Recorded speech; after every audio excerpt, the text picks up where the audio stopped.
Hey there. Today I wanted to talk about and show some examples of how to take or create a unique event idea and take that from concepting all the way to creating a real design, a real look that can actually be created in real life.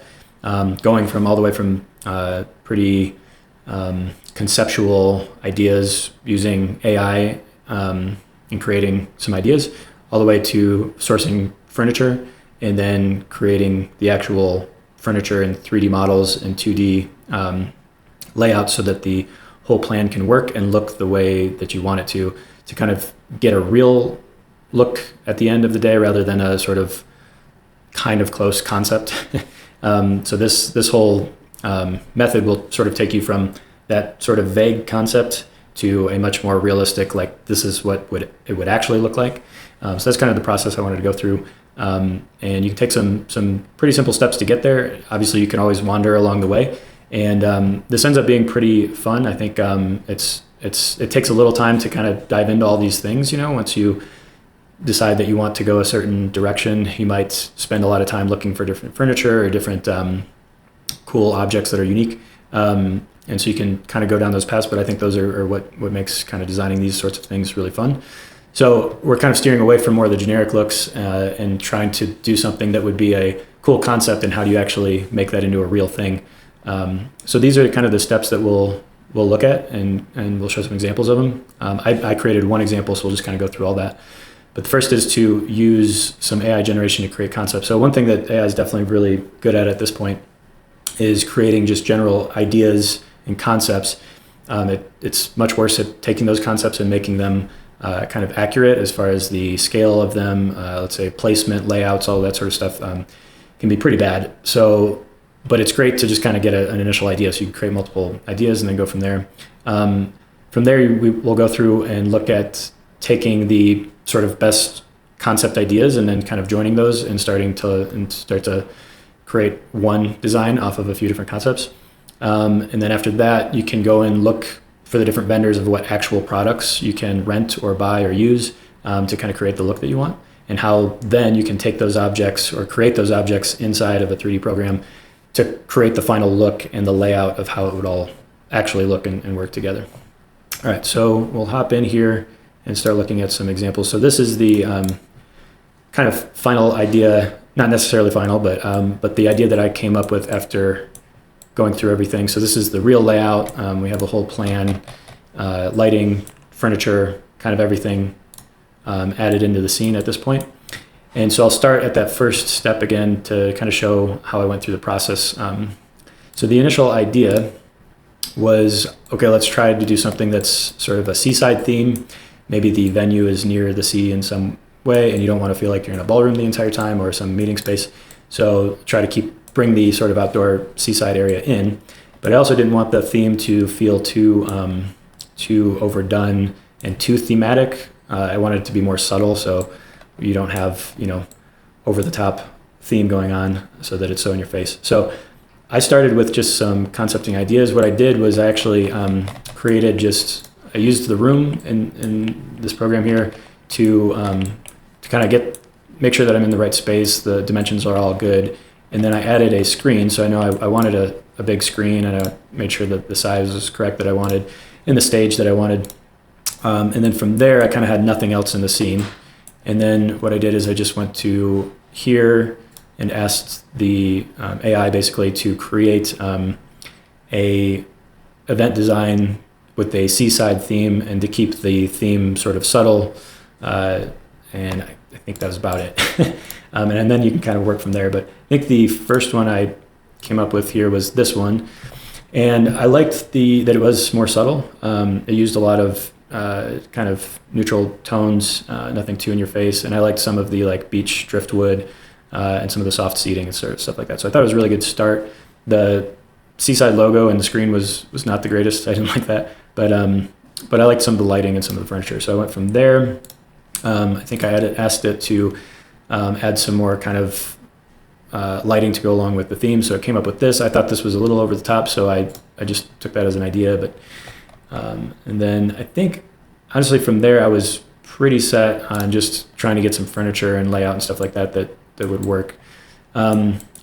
So I took those kind of two ideas, joined them together, and then started looking for furniture and different things that I could add to the room to create the look.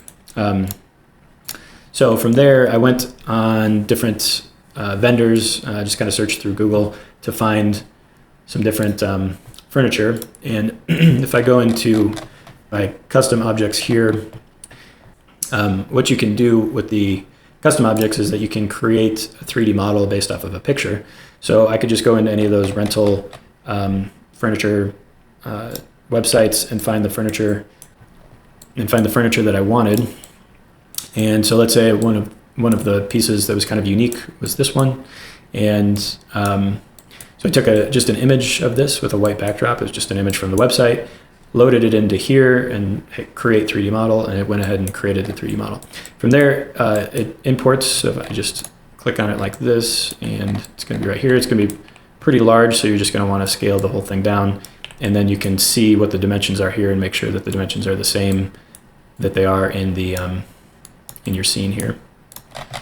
Okay, and then from there I just searched around a couple other things. I wanted to find some rocks, some of these cool little tables, and then some rugs that had some different looks to them. A couple umbrellas in the back rows so they wouldn't get in anyone's face, but also just kind of have that theme again to it. And then some driftwood I found at an actual rental place, a cool metal cooler, some wooden picnic tables over here, and just some other general things that I added as well. So I kind of went through it all, added that all in. At that point, it was looking good, but kind of basic without any lighting and stuff. So at that point, then I kind of decided, all right, now I can try to add some lighting that maybe reflects a little bit of this. And then I also just liked the kind of warm lighting that was around the room here. And that was really nice. So I added some uplighting around the room here. I can go ahead and select all these uplights and just turn them off and on to see the difference here. So you can see it's quite a big difference with them on the room. If we go ahead and select these moving lights here, we'll see that the lights were hitting the floor here to kind of create like some almost sunbeam like that. And then on the ceiling, we have some more as well that were lighting up that kind of gives a nice glow coming from the screen almost. So that was pretty nice. So adding all that lighting in was nice. Adding some more foliage in as well. I just kind of added that in from the library here. Just playing around with different foliage options. And then grouping these, some of these seating sections together so that we could create layout. So if I go to this plan view here, I can then create some seating sections, kind of see where the flow could go. So maybe some people are sitting here during a certain part of the break. They can kind of sit at these picnic tables with some drinks there. We got a couple bars here, and then generally just really open seating. And then there's still more space to add more if you wanted to, but this is kind of creates like a cool setting where it's still open but feels definitely unique, and also gives it kind of a feeling for each section to not feel so much like you're in a huge ballroom. And then on the stage, just kind of created another section here to have a little more of that feel right there. And from here, you could do plenty of different things. So you could add a lot more to the screens. You could add some more animation to, let's say, the lighting as well. Right now, there's some movement going around. You could add a little bit of haze if you wanted it to feel like a little bit more hazy in the room. So you could do that. And generally, you could do a lot more with the whole scene. Go a little bit darker, a little bit brighter. But generally, that's how I created this. So from here, you kind of have your exact setup of what it would look like, because this is all like real rental furniture, things that you could actually use.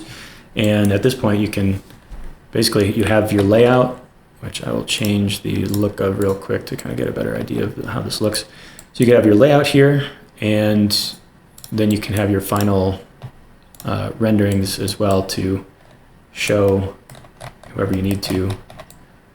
And a last thing that you can do once you're kind of finished with everything that you want to do for, let's say, your portion of this, if you're handing this off to someone else, instead of just sending them some final images and renderings, what you can actually do if you're working with another event company is you can export this whole scene as a 3D scene.